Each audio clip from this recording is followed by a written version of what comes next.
Si Jesus misulti niini, ug unya mipadayon siya ngadto sa Jerusalem nga naguna kanila.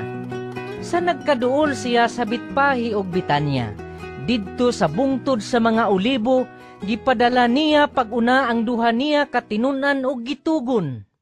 Lakaw kamo ngadto sa balangay nga anaa sa unahan, ug inigsulod ninyo, inyong makaplagan ang usa ka nating asno nga gihigot, ug wala pa kakabay.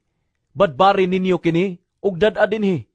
Kung may mangutana ka ninyo ngano nga inyo kining gibadbaran, ingna siya. Nagkinahanglan ang agalon niini. Ug miadto sila, ug ilang nakita ang tanan sumala gayod sa gisulti ni Jesus kanila.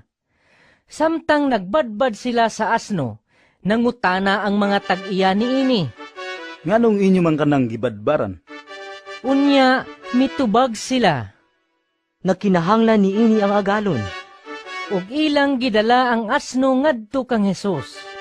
Unya, gihapinan nila ang buko-buko sa asno sa ilang mga kuko o gipakabayo nila si Jesus niini. Samtang nagsakay siya sa asno, gipamuklad sa mga tao ang ilang mga kuko diha sa dalan nga iyang agian. Sa nagkaduol na si Jesus sa Jerusalem, sa dapit diin ang dalan naglugsong sa bungtod sa mga olibo, ang dakong panon sa iyang mga sumusunod, nagsugod sa pagpasalamat ug pagdaig sa Dios sa kusog nga tingog, tungod sa kahibulungang mga buhat nga ilang nakita. Dalaygo ng hari nga miani sa ngalan sa Ginoo, pakigdait dito sa langit ug dalaygo ng Dios.